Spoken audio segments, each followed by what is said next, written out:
मैं सभी यहाँ उपस्थित पत्रकार बंधुओं का धन्यवाद देता हूँ और माफ़ी मांगता हूँ कि थोड़ी डिले हुई हमारी समय की, इसके लिए आप सबको थोड़ी असुविधा हुई।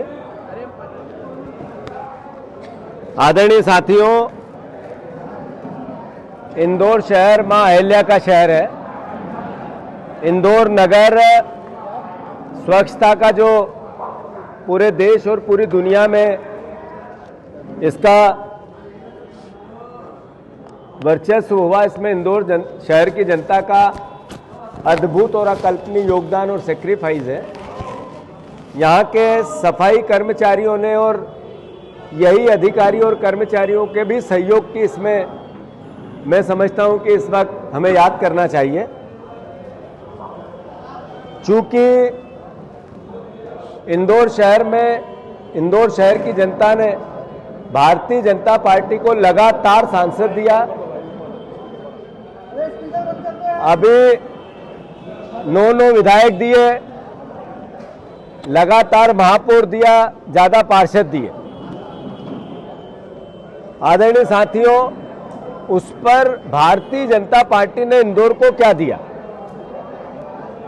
अभी 16 लोगों की मौत, हमने अभी तक सुना था जहरीली शराब पीकर लोग मर गए। ये पहली बार पूरी दुनिया में इंदौर शहर को कलंकित होना पड़ा कि जहरीला पानी पीकर हमारे परिवार के लोग दम तोड़ दिया। आदरणीय साथियों, उसके बाद भी भारतीय जनता पार्टी का हम और अहंकार अद्भुत और अकल्पनीय है। मैं पहले दिन जैसे ही घटना का पता चला तो रात को आकर सभी परिवार जो उस वक्त तक पीड़ित थे, दुखी थे, जिनके घर में किसी न किसी की मृत्यु हो गई थी, उनसे मिला। सब ने एक बात कही कि हमने पार्षद को बार बार कहा, हमने विधायक को बार बार कहा, पर पिछले 8 महीने से कोई सुनने वाला नहीं था। और इसी का नतीजा निकला कि हमारे घर की एक व्यक्ति की हत्या हो गई। ये सब ने कहा, सारी मीडिया गई तब भी यही बात निकली, सारे जर्नलिस्ट गए तब भी यही बात निकली। पर कल जब सज्जन वर्मा जी के नेतृत्व में हमारी कांग्रेस कमेटी की कमेटी गई, तब जिस तरीके से गुंडागिर्दी करके उन लोगों से न मिलने देना, ये प्रशासन के दम पे, सरकार के दम पे, ये इंदौर शहर की जनता को आकलन करना पड़ेगा कि इनका अहंकार कितना बढ़ता जा रहा है। मैं प्रार्थना करता हूं, मैं भी आप ही का बेटा हूं, इंदौर शहर का बेटा हूं, कांग्रेस पार्टी का अध्यक्ष हूं, हमारी कांग्रेस पार्टी की भी जिम्मेवारी है। मैं मानता हूं, मैंने कल अपने वक्तव्य में कहा था कि इनका अहंकार इतना क्यों बढ़ा। इनके अहंकार का बढ़ने का कई कारण है। उसमें एक कारण है कि कांग्रेस पार्टी को भी विपक्ष की भूमिका में जनप्रतिनिधि के रूप में रहना था, नहीं रही। इससे ये भी एक कारण है उसमें, जो अपने आप की मैं कमी मानता हूं। आदरणीय इंदौर वासियों, ये 16 लोगों की मौत, सिर्फ 16 लोगों की मौत नहीं, आपके वोट की मौत है, हत्या है उस वोट की जो आपने अद्भुत और अकल्पनीय इनके समर्थन में दिया। ये हत्या है, इससे पहले एक बार नहीं हुआ ऐसा। आईसीयू में आग लगी, कितने लोग मरे थे? बच्चों को चूहों ने कुतर दिया, किसको सजा मिली थी? इससे पहले 2 साल पहले अग्रवाल नगर में जिस तरीके से बावड़ी में 36 लोगों की मौत हुई, उसमें बीजेपी के पार्षद का ही कब्जा था। ये लगातार हत्याएं करते हैं और आपको धार्मिक और कट्टरपंथ हिंदुत्व की बात करके गुमराह करते हैं। मैं मानता हूं कि इंदौर शहर की जागरूक जनता इस बात को महसूस कर रही होगी। मैं उनसे प्रार्थना करता हूं, हम विपक्ष की भूमिका निभाना चाहते हैं, कांग्रेस पार्टी जनता की आवाज बनना चाहती है।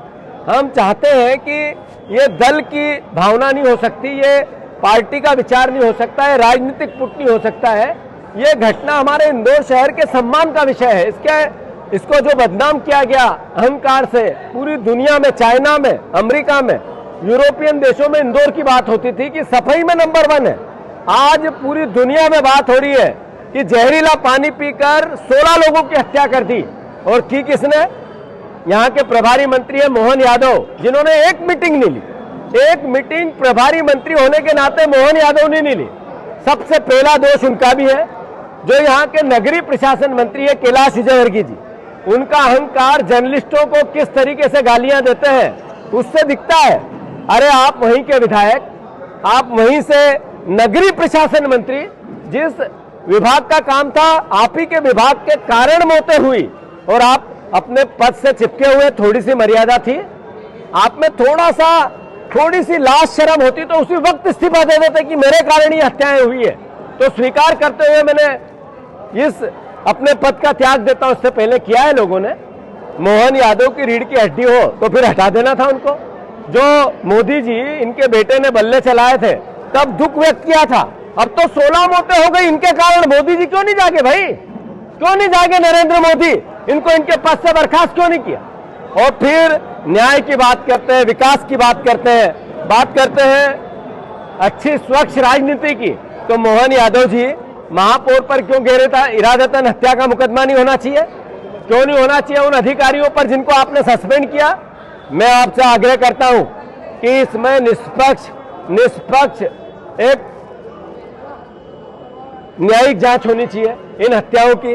और कांग्रेस पार्टी इसके लिए कोर्ट जाएगी। हमने उस दिन भी कहा था हम अपना काम करेंगे, विपक्ष का दायित्व निभाएंगे, हमारा धर्म निभाएंगे, पर इसकी एक न्यायिक जांच हो और दोषियों को सजा मिले।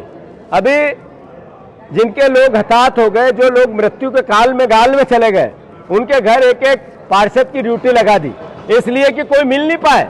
जो भर्ती हो गया और ज्यादा जिसकी तबीयत खराब है उसको डराया जा रहा है कि अगर किसी से कोई जर्नलिस्ट से बात की तो हम आपके बिल पास नहीं करेंगे, आपका इलाज नहीं कराएंगे। ये किस तरह का इंदौर बन रहा है? ये मतलब नेता के रूप में गुंडा कैसा होता है ये पल पल पे दिख रहा है आज। अभी कल सज्जन वर्मा जी गए थे इंदौर शहर के परिवारजन। मैं आग्रह करना चाहता हूं कि क्या विपक्ष के दल के नेता को जो पीड़ित लोग हैं उनसे मिलने का अधिकार नहीं है? ये भारतीय संविधान में लिखा है क्या? भारतीय संविधान में फ्रीडम में जाना चाहिए। मैंने कलेक्टर को फोन किया है, मैंने उनसे आग्रह किया है कि हम कोई किसी प्रकार की न्यूसेंस इस दौरान नहीं करना चाहते। हम परिवार के बीच में जाकर उनकी वेदना को सुनना चाहते हैं, हमारा दायित्व है। सीएलपी के नेता आदरणीय उमंग सिंगार जी और मैं फिर से उन परिवारजनों से मिलने जाएंगे। मैंने कलेक्टर को निर्देश दे दिया है कि आप हमें समय आपके सुविधा अनुसार दिलवाएं। कल उनका हम रास्ता देखेंगे, अन्यथा परसों फिर कांग्रेस पार्टी खुद निर्णय लेगी और खुद जाएगी। अगर डीएम को मैंने सुबह ही इस बात के लिए आग्रह किया है कि हम किसी भी प्रकार की कोई न्यूसेंस नहीं चाहते, हम सरकार का साथ देना चाहते हैं, प्रशासन का साथ देना चाहते हैं। पर अगर प्रशासन इस तरह की व्यवस्था नहीं कर पाएगा कि हमें जाने से इस तरीके से गुंडागिर्दी मचेगी प्रशासन की, तो वो भी बर्दाश्त नहीं होगी। तो मैं फिर से जिला प्रशासन से आग्रह करता हूं, हम मिलने जाएंगे, परिवारजनों से मिलेंगे। वो ये कहते हैं कि हमें पानी से मौत नहीं हुई, हम तो स्वेच्छा से, हमारे परिवार के लोगों ने दम तोड़ दिया, वो सुनेंगे?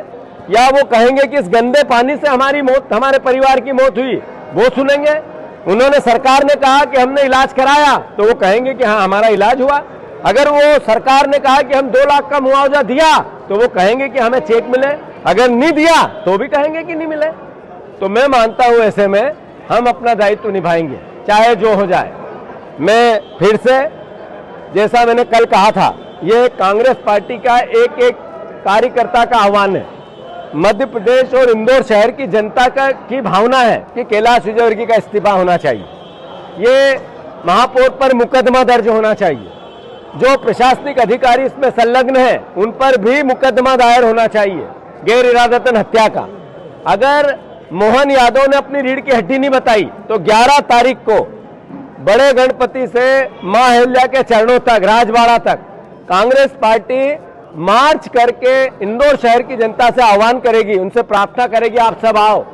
ये अहंकार को किसी न किसी रूप में आपको चुनौती देनी पड़ेगी, इनको समझाना पड़ेगा कि हम वोट दे सकते हैं तो हम आपका विरोध भी कर सकते हैं। मैं इंदौर शहर की जनता से आग्रह करता हूं, हाथ जोड़ के प्रार्थना करता हूं, ये कोई राजनीतिक मुद्दा नहीं है, पर अगर आपके घर में गंदा पानी आता है, अगर आपसे नगर निगम ज्यादा कर वसूलता है, अगर आपकी संपत्ति से कर लिया जाता है, संपत्ति कर, और फिर भी रोज पीली गाड़ी आकर आपको परेशान करती है, जो खाली प्लाट उसका भी आप कर देते हो, और उसके बाद नगर निगम आपको पानी में झड़ देती है, तो फिर आपको सड़क पे आना पड़ेगा। मैं इंदौर शहर की जनता से आग्रह करता हूं, ये कांग्रेस पार्टी का आह्वान नहीं है, ये आह्वान है इंदौर शहर के आम नागरिक का, हम सबका, आपका। 11 तारीख के दिन आदरणीय कैलाश विजयवर्गीय के इस्तीफे को लेकर, इंदौर के नगर निगम के भ्रष्टाचार के खिलाफ, इंदौर के पार्षदों की लगातार होती हुई गुंडागिर्दी के खिलाफ और जो लोग मर गए उनके लिए श्रद्धांजलि इंदौर शहर के आम जनता है और इस हमारी प्रार्थना को स्वीकार करें। कुछ नहीं करेंगे, कोई भाषण नहीं है, कोई किसी प्रकार की न्यूसेंस नहीं है, मौन हमारी अपनी बात है, हमारी भावना है। उसको बड़े गणपति से लेकर मां अहिल्या की पावन प्रतिमा तक, राजबाड़े चौक तक हम आएंगे और श्रद्धांजलि देंगे, उनके प्रति अपने भाव प्रकट करेंगे और प्रार्थना करेंगे कि बीजेपी का, कैलाश विजयवर्गीय का, इनके विधायकों का, इनके और मंत्रियों का, इनके पार्षदों का अहंकार कम करें। हम इंदौर शहर को दुनिया में जैसे वो स्वच्छता में नंबर 1 गया है, ऐसे भाईचारे में नंबर 1 करना चाहते हैं, प्रेम प्यार मोहब्बत की नगरी बनाना चाहते हैं, न्याय की नगरी बनाना चाहते हैं, उसमें सरकार का सहयोग करना चाहते हैं। बस इतना ही कांग्रेस पार्टी की प्रार्थना है। आगे का प्लान ऑफ एक्शन क्या है? राहुल गांधी क्या इंदौर आएंगे? अभी कांग्रेस पार्टी ने निर्णय लिया है कि हर वार्ड में हमारी एक मीटिंग होगी, उसका एक प्रभारी बनाया गया है। साथ ही वार्ड वाइज हम लोगों से मिलकर पूरे नगर निगम के कारनामों को सामने लाएंगे और लोगों की भावनाओं के अनुसार लोग जो बोलते हैं उस आधार पर आने वाली रणनीति को बनाएंगे और जो मृत लोग हैं उनको श्रद्धा सुमन वार्ड वाइज करेंगे, हर वार्ड में श्रद्धांजलि देंगे। दूसरा जो कार्यक्रम है वो आपको आगे बता दिए जाएंगे। अभी जो कार्यक्रम हमने कांग्रेस पार्टी ने निर्णय लिए वो अभी बता दिए, और ये सब बातें मैंने बोली इसलिए जोर से क्योंकि आवाजें ज्यादा है, पर मेरी भावना हाथ जोड़कर विनम्र प्रार्थना के रूप में है। मैं इंदौर वासियों से फिर आग्रह करता हूं, आप लोगों को जागना पड़ेगा। आप किसी भी विचार के हों, तब भी अहंकार बहुत बड़ा हो गया है। आप किसी भी विचार के हो, भ्रष्टाचार आपके घर में घुस गया है। आप किसी भी विचार के हो तो विपक्ष को थोड़ी आपको ताकत देनी ही पड़ेगी, अन्यथा जैसे आज जर्नलिस्ट को गाली दी गई है, आपके प्लाटों पे कब्जा होता है, आपके घरों पे परेशानी आती है, आपको अलग अलग तरह की कई यातनाएं दी जाती है, सरकारी लूट आपके घर में होती है। उन सबको अगर आपको उन सबसे लड़ना है तो कांग्रेस का सहयोग करना पड़ेगा, अपने आप का सहयोग करना पड़ेगा। धन्यवाद। मैं शिवराज जी से एक ही प्रार्थना करता हूँ और उसकी मूल भावना थी कि हमने राम के नाम पर जी राम जी कर दिया, इसके की पीड़ा है कांग्रेस को। ये उनके वक्तव्य का मुख्य हिस्सा है। हमें राम आराध्य है सबके, पूरे वर्ष के, देश के नहीं पूरी दुनिया के, धरती पे कण कण के आराध्य है भगवान राम। हमारे देश में 50% लोगों के नाम राम के नाम से चालू होते हैं या राम के नाम से समाप्त होते हैं। शिवराज जी, भ्रमित मत करो आप लोगों को।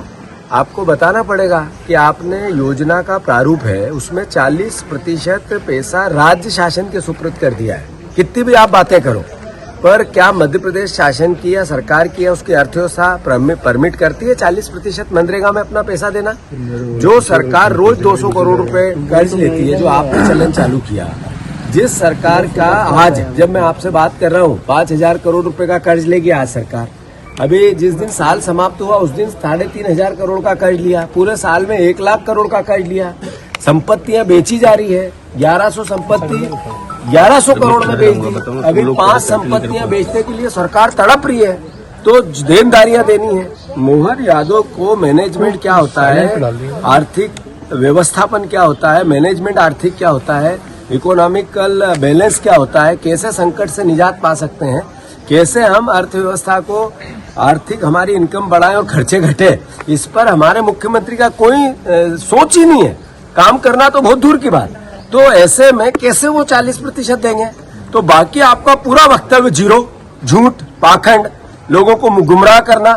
शिवराज जी, मैं आपको चुनौती देता हूँ, मैं आपके पास आना चाहता हूँ, मनरेगा को लेकर आपसे बात करना चाहता हूँ। नाम जी राम जी के जगह भगवान राम के और 2 बार नाम ले लें उसमें, इस पे कोई आपत्ति नहीं है, पर योजना का कत्ल कर दिया आपने। मैं आपको स्पष्ट तौर पे बता दूंगा बैठ के। आप राहुल गांधी और कांग्रेस पार्टी को कहते हैं कि गुमराह कर रहे हैं पूरे देश को, आप गुमराह कर रहे हो। शिवराज सिंह चौहान, बीजेपी और नरेंद्र मोदी गुमराह कर रहे हैं। आप बताओ, 5 करोड़ जॉब कार्ड थे, मध्य प्रदेश के हिस्से कितने आने थे और कितने बच गए हैं? आपने जिस तरीके से योजना में 40% राज्य शासन का पैसा डालने का प्रोविजन किया, उसी दिन सीधा मैसेज दिया कि हम इस योजना का कत्ल करना चाहते हैं। कांग्रेस पार्टी ये बात घर घर जाके मजदूरों को बताएगी, ग्रामीण जनों को बताएगी, किसानों को बताएगी। आज किसानों के बीच में भी जा रहे हैं। स्वाभाविक है, यही बात करने जा रहा हूं कि हमारे प्रदेश में और देश में 75% किसान परिवार है। तो किसान परिवार का जब तक रक्षा नहीं होगी, खेती की रक्षा नहीं होगी, कृषि की रक्षा नहीं होगी, देश समृद्ध नहीं होता, विश्वगुरु नहीं हो सकता। देश को विश्वगुरु बनाना है तो खेती और किसानी की रक्षा करनी पड़ेगी, और वो रक्षा में सरकार का योगदान बनता है। कृषि मंत्री हमारे देश के हैं, उन्होंने झूठ बोला हमसे कि हम 3100 के धान के दाम देंगे और सरकार बनाए, 2700 के गेहूं के देंगे, सरकार बनाए। उन्होंने कहा कि हम 6000 सोयाबीन के देंगे, सरकार बनाई। आज प्याज फेंकने पड़ रहे हैं, आलू के भाव नहीं है, लहसन के भाव नहीं है, वेजिटेबल फेंकने पड़ रहे हैं। हर तरह की 97% किसान कर्ज में है। तो आखिर सरकार का रवैया ऐसा रहेगा तो कांग्रेस को किसान को जागरूक करना पड़ेगा। और मैं किसान का बेटा हूं, मैंने जिंदगी भर किसान की वेदना को झेला है। मेरे पिताजी आज भी खेती करते हैं। मुझे जिम्मेवारी मिली कांग्रेस पार्टी की अध्यक्ष के रूप में, तो मैं किसान की बात नहीं करूं तो किसकी बात करूं? तो मैं शिवराज जी से भी और मोहन यादव जी से भी कहना चाहता हूं, जो कहा वो पूरा करो, झूठ मत बोलो, और बोलोगे तो हम सड़क पर मिलेंगे। आपके राज्य की खबरें, आपके शहर की खबरें सबसे पहले जानने के लिए देखते रहें अमर उजाला। चैनल को सब्सक्राइब जरूर कर लें और पाएं हर अपडेट।